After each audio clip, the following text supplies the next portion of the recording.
Dr. Ahmed, for your outstanding work as the best orthopedic surgeon. I am deeply honored.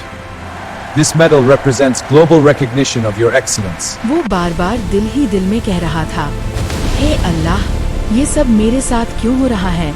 लेकिन उसे क्या पता था, यही रुकावट उसकी जिंदगी बदलने वाली थी। ये सिर्फ कोई हादसा नहीं था, यह अल्लाह की मसलिहत थी। सऊदी अरब के रियाद शहर में, जहाँ ऊंची ऊंची इमारतें आसमान को छू रही थीं और चारों ओर रोशनी का समुद्र था, एक व्यक्ति अपनी दक्षता और मानवता की भावना के कारण प्रसिद्ध था।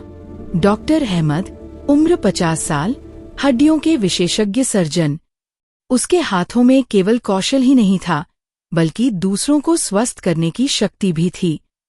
लोग कहते थे, जब सभी डॉक्टर असफल हो जाएं, तो डॉक्टर अहमद के पास जाओ, वह सब कुछ ठीक कर देते हैं। लेकिन डॉक्टर अहमद का जीवन केवल प्रसिद्धि और सफलता से भरा नहीं था। बड़े घर, आलीशान गाड़ियां, दुनिया की तारीफें, ये सब उसके पास थे, मगर दिल के अंदर एक खालीपन था। रात के सन्नाटे में वह छत पर जाकर सितारों को देखता और सोचता, क्या सच में यही जीवन का मकसद है? क्या सफलता केवल पुरस्कार और प्रसिद्धि में है, या मानवता की सेवा में कुछ और भी है? एक दिन उसे एक ईमेल प्राप्त हुआ, इंटरनेशनल मेडिकल कॉन्फ्रेंस इनविटेशन। साथ ही सूचना थी, आपको best orthopaedic surgeon of the year का पुरस्कार दिया जा रहा है। डॉक्टर अहमद की आंखें खुशी से चमक उठीं। ये वह पल था जिसका वह वर्षों से इंतजार कर रहा था। उसने दिल से दुआ की, हे अल्लाह, बस मेरी मेहनत को रंग दे और मुझे सफलता दे। उस दिन वह न केवल पुरस्कार लेने जा रहा था, बल्कि अपने जीवन के सबसे बड़े सम्मान का हिस्सा बनने वाला था। डॉक्टर अहमद समय पर एयरपोर्ट पहुंचा। सब कुछ व्यवस्थित, बोर्डिंग हो चुकी थी और विमान ने उड़ान भरी।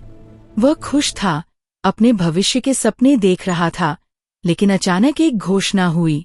गंभीर मौसम की वजह से फ्लाइट इमरजेंसी लैंडिंग कर रही है। डॉक्टर अहमद का दिल धक से रह गया। वह भीतर सोचने लगा, यह कैसे संभव है? आज मेरा सबसे महत्वपूर्ण दिन था। विमान रियाद से जेद्दाह के रास्ते में एक अज्ञात शहर में उतर गया। डॉक्टर अहमद ने तुरंत निर्णय लिया कि वह रुकने वाला नहीं है। वह जानता था कि हर पल कीमती है और आज का दिन उसके पूरे जीवन के लिए बहुत महत्वपूर्ण है। उसने एयरपोर्ट के रेंटल ऑफिस में कदम रखा और तुरंत एक कार किराए पर ली। कार की चाबियां लेते ही उसके दिल की धड़कन तेज हो गई। बारिश की बूंदें कार की खिड़कियों पर टपक रही थीं और हवा के झोंके इतने तेज थे कि छत से पानी टपक रहा था। फिर भी डॉक्टर अहमद ने हिम्मत नहीं हारी। उसने खुद ही ड्राइव शुरू की। उसके हाथ आदेश मानते हुए काम कर रहे थे, लेकिन दिल में एक और भावना थी। ये यात्रा केवल एक कॉन्फ्रेंस के लिए नहीं, बल्कि एक जीवन बदल देने वाला क्षण थी।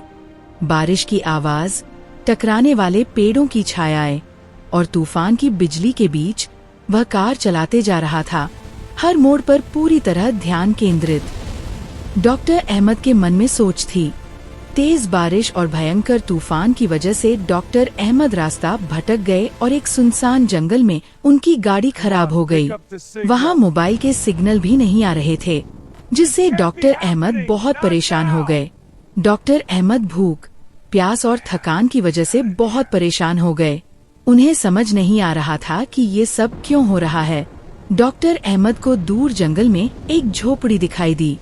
उन्होंने सोचा कि शायद वहाँ से कुछ मदद मिल जाए, इसलिए वे उस झोपड़ी की ओर बढ़ने लगे। वह एक छोटे गांव की ओर बढ़ा। वहाँ एक छोटी झोपड़ी थी।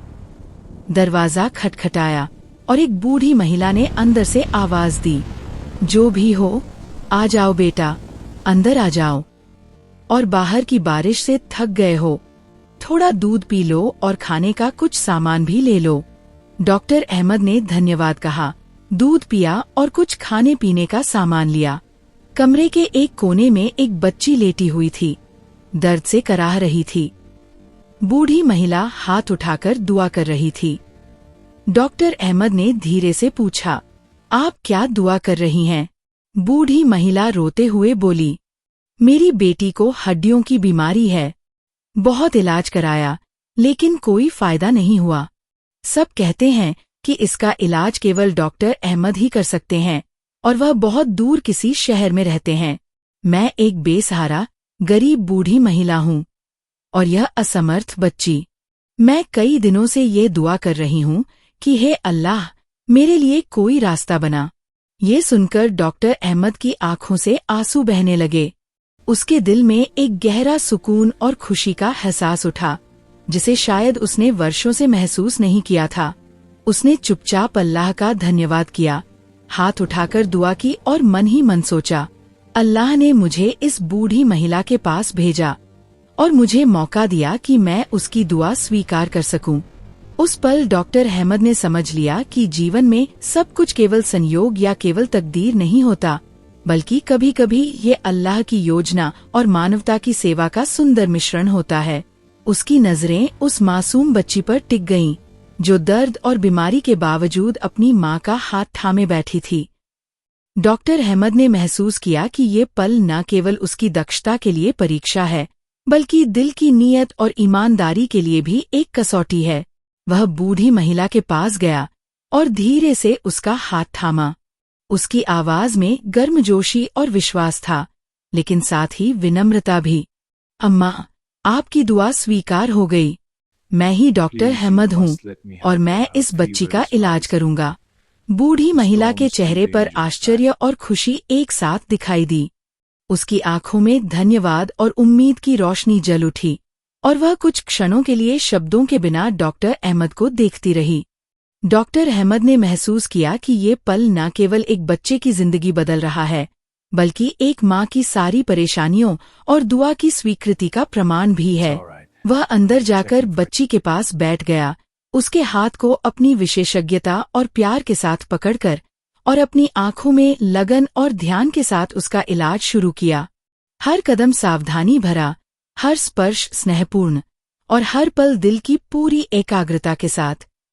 डॉक्टर अहमद के दिल में यह एहसास था कि सच में ये पल उसके जीवन का सबसे बड़ा पुरस्कार और सबसे सुंदर खल है। न तो प्रसिद्धि, न कॉन्फ्रेंस, न पुरस्कार समारोह, बल्कि ये पल जब किसी की दुआ स्वीकार होती है और किसी की जिंदगी बदलती है, यही असली सफलता है। तूफान के शोर के बावजूद डॉक्टर अहमद ने बच्ची का इलाज जारी रखा। कई घंटे बीत गए। डॉक्टर अहमद की मेहनत, अनुभव और दिल की लगन ने अंततः बच्ची की हड्डी ठीक कर दी। बच्ची धीरे से मुस्कुराई। बूढ़ी महिला खुशी से रो पड़ी। हे अल्लाह, तेरा शुक्र है, तूने मेरी दुआ सुन ली और खुद डॉक्टर मेरे पास भेज दिया। डॉक्टर अहमद की आंखों से भी आंसू बहने लगे। वह समझ गया कि असली सफलता वह नहीं है जो दुनिया देती है, बल्कि वह है जो दिल को सुकून देती है और मानवता की सेवा करती है। कुछ दिनों तक डॉक्टर अहमद ने बच्ची का लगातार इलाज किया और उसकी सेहत में सुधार लाने के लिए दिन रात मेहनत की। कुछ दिनों बाद बच्ची धीरे धीरे अपने पैरों पर खड़ी होने लगी और फिर कदम दर कदम चलने लगी। ये नजारा देखकर बूढ़ी औरत की आंखों में खुशी के आंसू आ गए और उसके चेहरे पर एक उज्ज्वल सी मुस्कान खिल गई। डॉक्टर अहमद के दिल को भी अपार सुकून मिला। वह नमाज पढ़ रहे हैं और दिल ही दिल में अल्लाह का शुक्र अदा कर रहे हैं, दुआ करते हुए कि अल्लाह हर जरूरतमंद की मदद करें और हर बीमार को शिफा दें। अब डॉक्टर अहमद घर वापस जाने के लिए तैयार हो रहे थे। उन्होंने अपना सामान समेटा और जाने से पहले एक पल के लिए रुक गए। फिर उन्होंने अपनी जेब में हाथ डाला और बच्ची के हाथ में काफी पैसे रख दिए ताकि उसकी आगे की जरूरतें आसानी से पूरी हो सकें। यह देखकर बच्ची हैरान भी हुई और बहुत खुश भी। उसकी आंखों में शुक्रगुजारी साफ झलक रही थी। वह तुरंत आगे बढ़ी और डॉक्टर अहमद को गले लगा लिया, जैसे अपने मददगार का दिल से धन्यवाद कर रही हो। बूढ़ी औरत यह सब देख रही थी और खामोशी से उनके लिए दुआएं कर रही थी।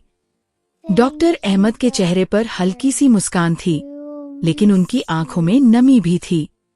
उन्हें एहसास था कि ये सिर्फ एक इलाज नहीं, बल्कि एक जिंदगी में उम्मीद वापस लाने का पल था। वह बाहर निकला। बारिश रुक चुकी थी और आसमान साफ हो रहा था। उसने आसमान की ओर देखा और कहा, हे अल्लाह, मैं पुरस्कार लेने जा रहा था, लेकिन असली पुरस्कार तो यहाँ था। उस दिन उसने समझा, सफलता वह नहीं जो दुनिया देती है, असली सफलता वह है जो दिल को सुकून दे। मानवता की सेवा सबसे बड़ा पुरस्कार है। अल्लाह कभी गलत निर्णय नहीं लेते। ये कहानी हमें सिखाती है धैर्य और विश्वास। जीवन में हर रुकावट अल्लाह की योजना होती है। मानवता की सेवा सबसे बड़ी सफलता है, दुनिया के पुरस्कारों से अधिक महत्वपूर्ण। अल्लाह की योजना, कभी कभी हमारा रास्ता बदलना हमें असली मकसद तक ले जाता है। अगर आप भी विश्वास रखते हैं कि अल्लाह की हर योजना सबसे उत्तम होती है, तो इस वीडियो को लाइक करें और ऐसे ईमान बढ़ाने वाले किस्से सुनने के लिए सब्सक्राइब करें। याद रखिए, असली सफलता वही है जो दिल को सुकून दे। अगर आपको ये वीडियो पसंद आए तो लाइक करें, दोस्तों के साथ शेयर करें, चैनल को सब्सक्राइब करें और बेल आइकन दबाएं ताकि हर नई वीडियो तुरंत आपको मिलती रहे। आपका ये छोटा सा क्लिक हमें और भी प्रेरणादायक कहानियां लाने की ताकत देता है।